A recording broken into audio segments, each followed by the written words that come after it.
Assalamualaikum warahmatullahi wabarakatuh. Pertama-tama saya atas nama PT GlaxoSmithKline atau yang lebih sering disingkat GSK mengucapkan terima kasih pertama kepada Dr. Wiwin Isefendi yang sudah memberikan pencerahan kepada kita semua apa itu mengenai asma. Jadi seperti yang dibilang sama Dr. Wiwin tadi, asma itu ada dua hal, yaitu yang pertama adalah terjadinya bronkokonstriksi atau penyempitan saluran pernapasan. Yang kedua adalah terjadinya inflamasi atau peradangan. Kemudian yang pasti hari ini saya mengucapkan terima kasih juga kepada para dokter dan juga para medis yang sudah meluangkan waktunya sehingga bisa menghadiri acara produk presentasi pada kesempatan kali ini. Untuk selanjutnya kami dari tim GSK akan mencoba bukan presentasi tapi share, karena mungkin di rumah sakit Fathas Husada sudah ada alat yang seperti ini, namanya nebulizer. Alat ini kan sangat penting karena kalau alat ini rusak tentu tidak bisa membantu menangani pasien-pasien asma. Nah, pada kesempatan kali ini saya akan mencoba untuk memperagakan bagaimana sih cara merawat alat nebulizer ini sehingga lebih awet. Jadi yang dulunya mungkin hanya bertahan cuma 1 atau 2 tahun, dengan saya peragakan nanti mudah-mudahan bisa sampai bertahan lebih dari itu, sehingga manfaat yang dirasakan oleh pasien juga akan lebih banyak pasien yang merasakan manfaatnya.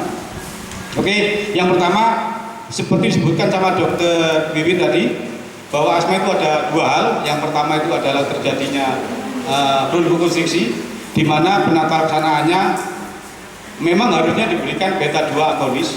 Mungkin para bapak, ibu dokter dan para medis sudah mengenal, kita punya namanya Ventolin Nebulis. Jadi Ventolin Nebulis ini isinya adalah 2,5 mg salbutamol yang dilarutkan dalam 2,5 ml NaCl isotonik. Jadi kalau mengacu di sini, tentunya para dokter dan para medis semua obat Ventolin itu tidak perlu diencerkan lagi, karena ini sudah ada NaCl isotoniknya. Jadi NaCl isotonik itu mungkin kalau para dokter dan para medis ketahui adalah piset. Kemudian yang kedua, untuk menangani inflamasi atau peradangannya seperti yang dibilang sama Dr. Wiwin, kita punya zat aktifnya adalah fluticasone propionat, dan kita punya nama dagang yaitu Vixotet Nebus. Vixotet Nebus ini isinya 0,5 mg fluticasone propionat yang dilarutkan dalam 2 ml NaCl. Dan kedua obat ini sudah masuk dalam BPJS. Jadi bahkan sudah bisa diorder melalui e-purchasing atau e-katalog.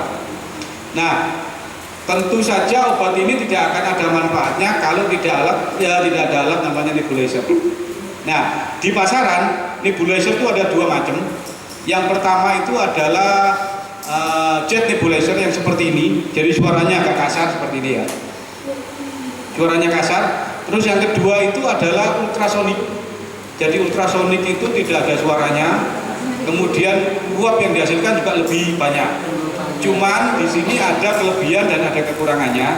Kalau jet nebulizer, kelebihannya pasti harganya murah. Bahkan yang produksi Cina, mohon maaf, itu 400.000 udah dapat.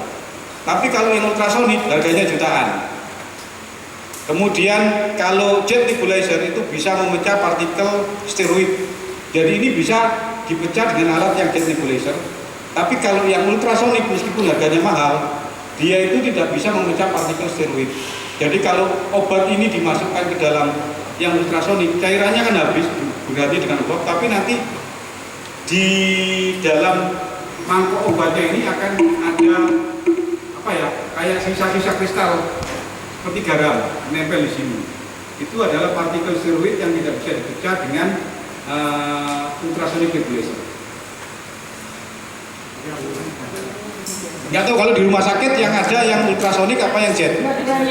Dua-duanya ada. Nah, kalau sehubungan dengan itu, kalau saran saya kalau diberikan juga dengan steroid sebaiknya pakai yang jet nebulizer. Nah, kemudian bagaimana sih cara perawatan alat ini? Yang pertama, alat ini kan sering dipakai. Kalau sering dipakai, apalagi kalau dipakai dengan steroid, itu biasanya di lubang ini sering ada semacam penyumbatan karena partikel-partikel obat yang menempel di lubang ini, dan sebaik ini yang ditusuk dengan jarum atau dengan apapun.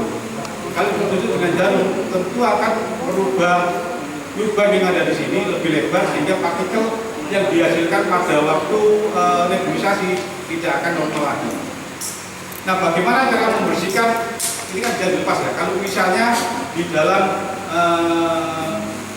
lubang ini ada semacam partikel-partikel obat, caranya sebenarnya gampang. Pertama, seperti yang saya peragakan tadi, tinggal dibuka aja ini. Jadi ini dibuka, aslinya kan begini, dibuka, dilepas. Kemudian bisa dituangkan dengan menggunakan aquabase atau aquabides ya. Tinggal dituangkan aja sedikit seperti ini. Nggak usah banyak-banyak. Kemudian alat ini nebulizer-nya dioperasikan. Nah, seperti ini. Tinggal digoyang-goyangkan. Tujuannya di sini adalah partikel atau sisa obat yang masih tertinggal di lubang akan terdorong keluar. Nah, itu yang pertama yang paling sering terjadi, seolah-olah alatnya rusak karena uapnya kan nggak bisa keluar. Padahal hanya karena ada sisa partikel obat yang ada di lubang ini. Itu yang pertama. Yang kedua yang paling sering terjadi juga, mungkin bisa dicek nanti di nebulizer, di UGD atau di ruangan. Yang paling sering itu di pipanya ini sering ada gelembung udara atau gelembung air. Nah, itu yang membuat udara yang ada di sekitar kita nggak bisa dikompres ke sini secara normal, sehingga seolah-olah alatnya ini buntu. Nah, bagaimana cara membersihkan atau menghilangkan gelembung udara atau gelembung air itu? Ini dilepas. Jadi ini bisa dilepas seperti ini. Masih tetap sama, alatnya dioperasikan, tapi ini ditutup dulu seperti ini. Ini dioperasikan, terus dilepas. Nah, nanti itu secara otomatis gelembung udara atau gelembung air itu akan naik, bahkan kami bisa lepas keluar, sehingga alatnya akan bisa normal lagi digunakan. Jadi setelah tadi membersihkan sisa partikel obat yang ada di mangkok obat, kemudian menghilangkan gelembung udara atau gelembung air yang ada di selangnya. Yang ketiga yang paling sering terjadi itu adalah di semua alat nebulizer itu ada namanya filter. Filter itu untuk menyaring udara dari luar yang akan masuk ke dalam saluran pernapasan pasien. Kalau di alat ini filter terletak di situ. Ini bisa dilepas. Kalau alat nebulizer itu sering dipakai, filternya ini akan berwarna hitam karena kotor. Nah, bagaimana cara membersihkannya? Cukup filternya diambil, kemudian dituang atau dibersihkan di air keran. Dibersihkan. Kalau ingin cepat kering, sama juga alat ini bisa dioperasikan. Kemudian ini disemprotkan seperti ini. Nah, sehingga lebih cepat kering dan lebih bersih. Kalau sudah dimatikan, kemudian dimasukkan lagi. Sebenarnya prinsipnya sangat mudah memelihara alat ini. Hanya karena selama ini kan kita nggak tahu, ternyata cuma begitu aja dalam menggunakannya. Jadi kalau yang kita bilang tadi bahwa Glaxo punya dua sediaan obat untuk penata laksanaan asma akut atau asma yang datang dalam badan serangan. Yang pertama tadi adalah Ventolin, yang kedua itu Lixotan. Coba balik ke Ventolin tadi. Yang bersihnya. Terus, nah ini. Satu lagi. Nah ini. Dosis yang kita anjurkan dan sudah disetujui sama Balai POM itu adalah untuk anak-anak dan dewasa sama. Jadi untuk anak-anak dan dewasa dosis awalnya adalah 2,5 mg atau 1 nebus. Jadi kalau ini bukan, nanti kita ada 1 nebus, tapi dosisnya bisa ditingkatkan menjadi 5 mg atau 2 nebus. Kemudian pada orang dewasa dosisnya bisa diberikan sampai 40 mg per hari atau 16 nebus. Tapi harus dengan pengawasan ketat di rumah. Sedangkan kalau untuk Lixotan-nya,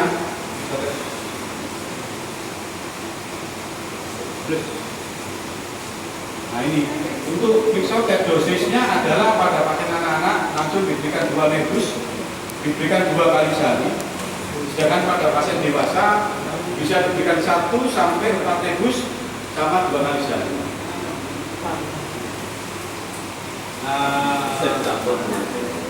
Keuntungannya Ventolin sama Vixotrip bisa langsung dicampur dalam alat, jadi bisa Ventolin dituangkan di sini, Vixotrip juga dituangkan, kemudian diberikan ke pasien.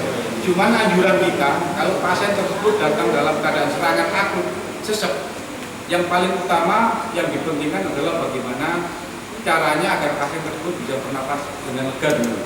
Jadi karena itu anjuran kita kasih Ventolin dulu. Setelah pasien bisa bernapas lega, baru dikasih Vixotrip, sehingga semua Vixotrip bisa masuk seluruhnya ke saluran pernapasan. Karena bronkus pasien sudah ada. Itu barangkali yang bisa saya sampaikan. Mungkin ada pertanyaan sebelum dilanjutkan sama Pak Pram, mungkin dengan preparat yang lain. Iya, barangkali ada pertanyaan. Monggo. Di UGD atau di ruangan yang lainnya.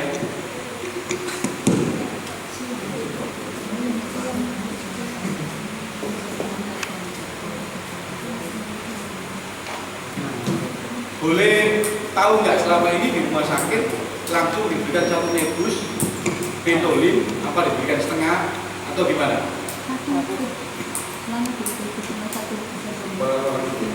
Biasanya pemberiannya gimana? Misalnya pasien anak-anak. Kalau misalnya untuk pasien anak-anak itu untuk Ventolin itu setengah. Kalau Flaxotid setengah. Pertimbangannya apa Mas kalau setengah?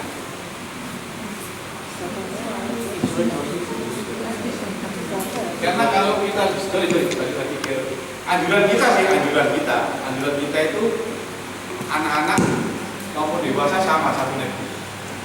Pertimbangannya kenapa kalau pasien anak-anak itu nggak semua obatnya masuk ke saluran pernapasan. Karena anak-anak kan harusnya menghirup, tapi karena biasanya anak-anak itu nangis, lebih banyak obat yang keluar. Sebenarnya sih permasalahannya bukan di situ, cuma sisa yang setengah dimanakan. Nah, itu sebenarnya yang jadi permasalahan di situ. Apa dikasihkan ke orang tua pasien, apa disimpan di rumah sakit. Kalau misalnya masih sisa itu disimpan lagi atau dibawa pulang untuk pasiennya lagi. Kalau misalnya punya alatnya di rumah. Sebenarnya ya kalau dibawa pulang orang tua pasien kita nggak anjurkan, karena kita kan nggak tahu obat ini dikasihkan orang tua pasien langsung dibawa pulang. Orang tua pasien itu mungkin mau beli susu dulu atau mungkin belanja dulu. Nah, obatnya kan ditaruhnya nggak aman, bisa taruh di tas, ditinggal di mobil, sementara mobilnya kena panas, apa yang terjadi? Maka ada reaksi di obat tersebut. Nah, kalau anjuran kita sih sebaiknya langsung diberikan semua 1 nebus. Kalau anjuran kita sih, karena dosisnya tadi kan seperti yang disetujui POM, 1 nebus baik dewasa maupun anak-anak. Tapi kalau memang di rumah sakit SOP-nya seperti itu ya monggo. Cuma anjuran kita seperti itu. Gak tahu mungkin dokter Dirin ada sama. Karena ya itu sisanya tadi kan kita nggak menjamin bagaimana takutnya nanti seperti itu ada reaksi diberikan ke pasien, terjadi apa-apa yang pertama diarahkan mungkin ya rumah sakit. Takutnya seperti itu sih kalau kita, kenapa kita berikan 1 nebus.